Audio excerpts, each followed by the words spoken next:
And now we come to Biomaterials, and David Farrar, the science manager of Biomaterials at Smith & Nephew, is going to come and speak to us. He's the science manager for Biomaterials at Smith & Nephew Research Centre in York. He provides scientific leadership for a multidisciplinary team of scientists engaged in the development of novel biomaterials targeted at applications across the company's medical business. And David joined Smith & Nephew in 1986. He's a physicist from the University of Bristol, and he has since worked on and led a wide range of materials-based research and development projects, becoming head of materials science in 1996 and taking up his current role in 2001. He's also a visiting professor of advanced biomaterials at the University of Manchester. David.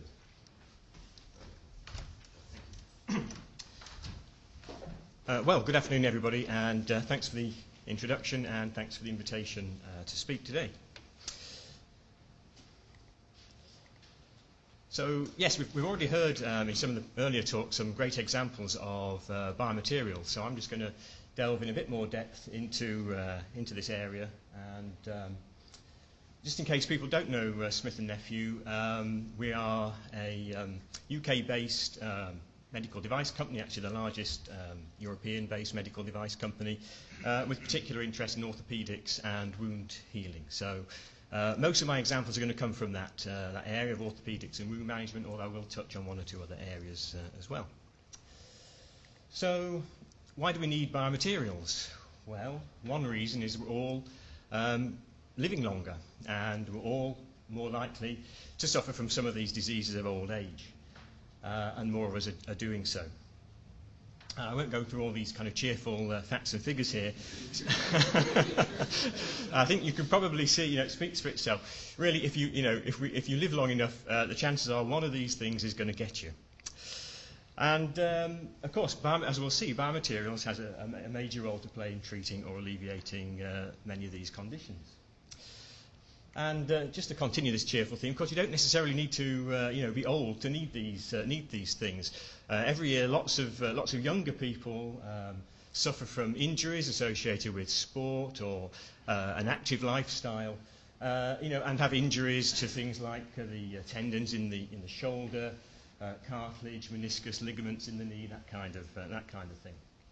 But of course, the good news is that biomaterials again have a major role to play in treating many of these conditions as well. And if we add up all these sort of applications of biomaterials, not just orthopedics, but the whole market, it's about a $45 billion market. So, a big market. So, how do biomaterials help us to treat many of these conditions? Well, obviously they play a major role in many of these sort of medical devices. So things like joint replacements, which I'm sure most people are familiar with, and of course the cement and things that are used to fix these things in place. Then of course there's fracture repair, things like these plates and screws, intermedullary nails that go down the middle of bones, and cements and things that are used to fill bone voids. There's a whole plethora of devices used in orthopedic soft tissue repair. So various screws and anchors and tacks and soft tissue anchors. They're used to repair orthopedic soft tissues like cartilage, ligament, tendon, meniscus, that kind of thing. Then, of course, there's wound management and wound healing. So again, a wide range of of wound dressings. Also, we have wound closure, things like sutures and adhesives for skin closure. And then this is not a Smith & Nephew area of business, but it's an important area as well. Cardiovascular, so things like heart valves, coronary stents, vascular grafts, pacemakers, that kind of thing. So really, just a quick kind of overview, just sort of scratch the surface here. There's obviously a vast array of medical devices where, biomaterials are obviously playing a key role. So a bit of a theme through the rest of the talk is going to be a little bit about to show how biomaterials have evolved and how they continue to evolve. So if we think about the first biomaterials, they were really just sort of bio-inert. They were designed to be bio-inert. So really just to resist corrosion and attack by the body and obviously to be non-toxic. And the function was very much to replace tissue. Things like, if we think about a hip implant, it really just replaces tissue. And obviously there's metals like titanium and stainless steel, polymers like polyethylene, PEEK, PTFE or Teflon, that kind of thing. And these materials were largely just borrowed from other engineering applications. The next generation of biomaterials were more deliberately designed. They were designed from the outset to be used in medical devices, and usually with repair of tissue in mind. So, and they usually have, as well as being biocompatible, they usually have some kind of additional functionality. So, bioresorbable polymers like polylactic acid are designed to degrade in the body and break down into harmless byproducts and be replaced by new tissue.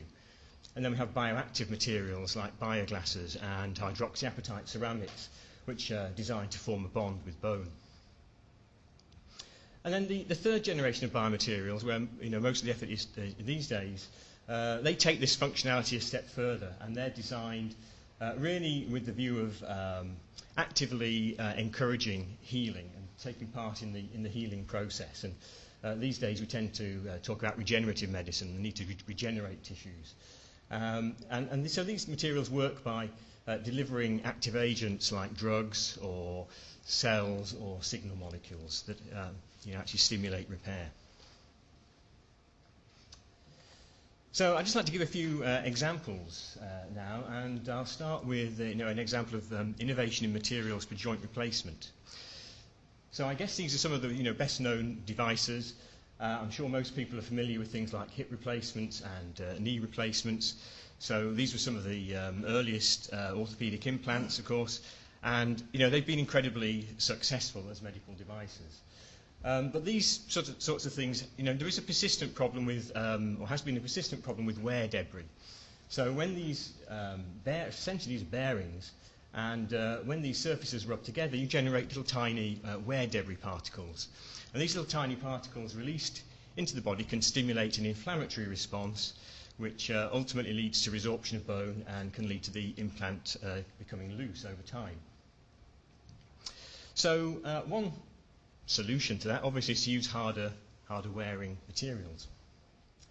And one example of innovation in that area is Smith & Nephew's own Oxidizer conium material, or oxinium. And this is a metal alloy that's been thermally processed to transform the surface into a ceramic.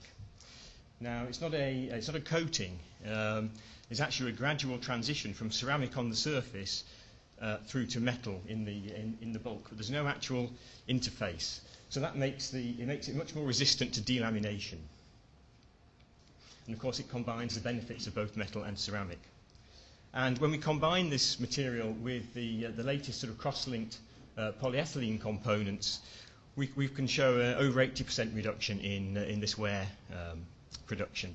And this means that these implants have been shown in the lab to be suitable for 30 years of life compared to the sort of 15 years that we'd expect from a conventional implant material.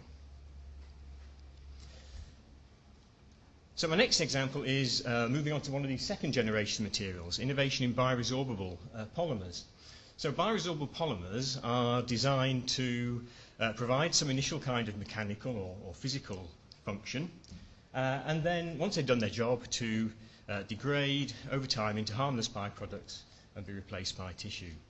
And they're typically used in applications such as this screws in this ligament reconstruction in the knee.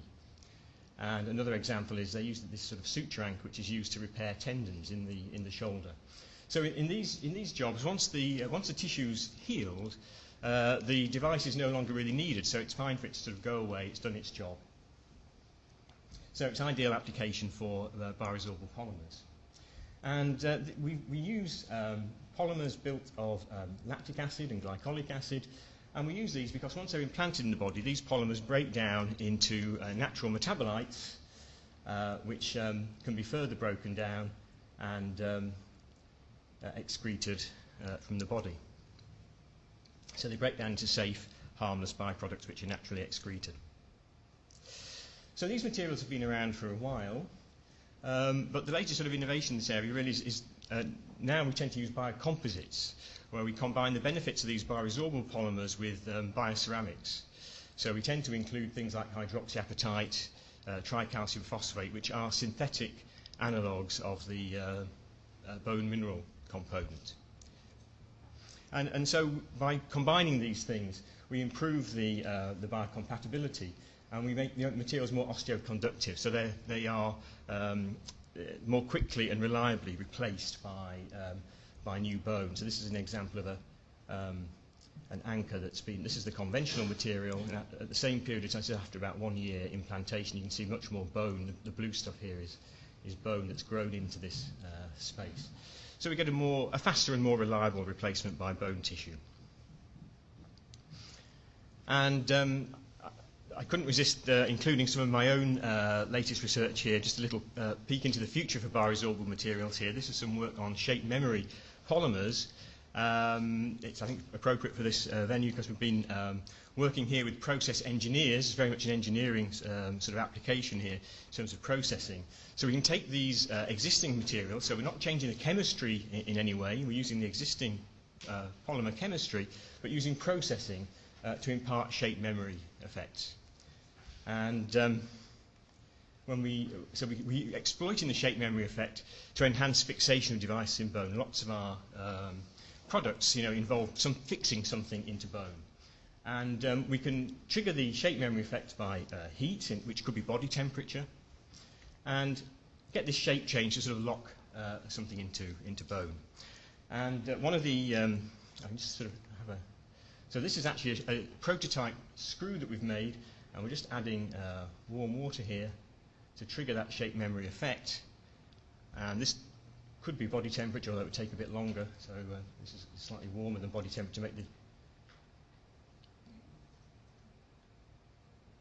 And there it goes. And that actually doubles in diameter, which obviously when it's in a bone tunnel, that's providing force to enhance the fixation, especially in poor quality bone, such as you get with osteoporosis. And that was just in case the animation didn't work, the video didn't work. But it did, great. Right, so moving on now to an example of some of these third generation materials which are designed to interact more actively, not just mechanically, but interact with the biology of the body. And my first example here is where biomaterials meets pharmaceuticals to create these so-called combination products. And one of the first examples of this was the addition of antibiotic to bone cement to prevent or treat infections around joint replacements. Another well-known example is drug-eluting stents. So a stent is a small metal device designed to unblock blocked arteries around the heart. And one of the problems with conventional stents is that they got sort of reblocked over time. And the drug-eluting stent solves that by releasing a drug that helps prevent that reblockage from taking place. And my last example here is these cages that are used in spinal fusion. So here you want to encourage bone to grow and fuse these vertebrae in the spine. And there are, these cages now can deliver a protein that stimulates bone growth and again helps to get faster and more reliable fusion of the vertebrae. Now, as we've seen, no talk on materials innovation is complete without mention of nanotechnology. And I think within biomaterials, perhaps the first application of nanotechnology have been to enable new forms of existing materials, which is important in a relatively conservative field like medicine. So having new forms of existing materials but with better properties. So obviously one example that I guess is fairly well known is the use of nanocrystalline silver in things like wound dressings. So silver, of course, is a very potent antimicrobial agent. It's effective against a very wide range of microbes, including the antibiotic-resistant ones that we hear a lot about in the news these days. Another example is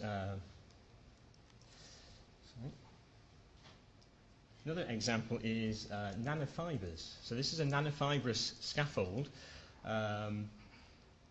And compared to conventional fibres, these nanofibres make an environment that cells really like to grow in. It's much more close to the kind of extracellular matrix environment that cells naturally grow in the body. So cells are much happier growing in this sort of nanofibrous structure compared to conventional microfibres. And so these sorts of scaffolds are being investigated for things like wound healing and other sort of tissue repair applications. And we also have things like nanocrystalline hydroxyapatite, which I think Martin mentioned in his talk. Bone has nanocrystalline hydroxyapatite. So you can use nanocrystalline hydroxyapatite as a more biomimetic type of material, which has been looked at for things like implant coatings or this sort of paste used to fill the bone defects. Now, but perhaps the real potential of nanotechnology in the future will be completely new nanostructured biomaterials. And this example is an example of self-assembling peptide material. This is not on the market yet, but this is sort of something for the future perhaps, but it's certainly being investigated. So these self-assembling peptides can be injected into the body in solution, and then once in place they'll self-assemble. These little units will self-assemble into these sort of fibres which create a fibrous scaffold, and the fibrous scaffold itself can incorporate signal molecules that help to stimulate the body to repair. So these materials are currently being investigated for repair of things like cartilage, bone and nerves.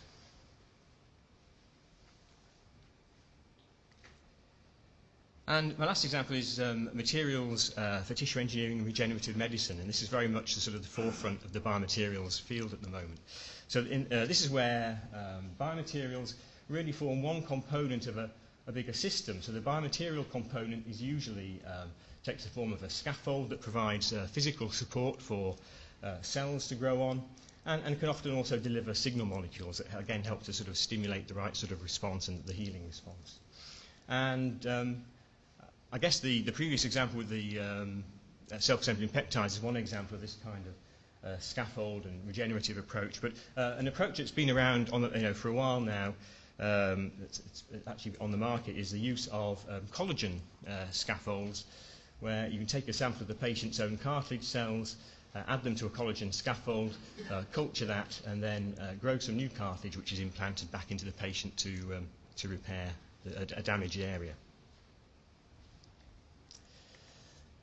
So really, just to wrap up, I guess the future of biomaterials, as in many other areas of technology, we're sort of seeing this kind of convergence of biomaterials with other areas of technology, and we've seen some examples of that in the talk, and there are others that I could have gone into. So, for example, we're seeing the convergence of biomaterials with things like biotechnology, nanotechnology, stem cells, gene therapy, that kind of thing.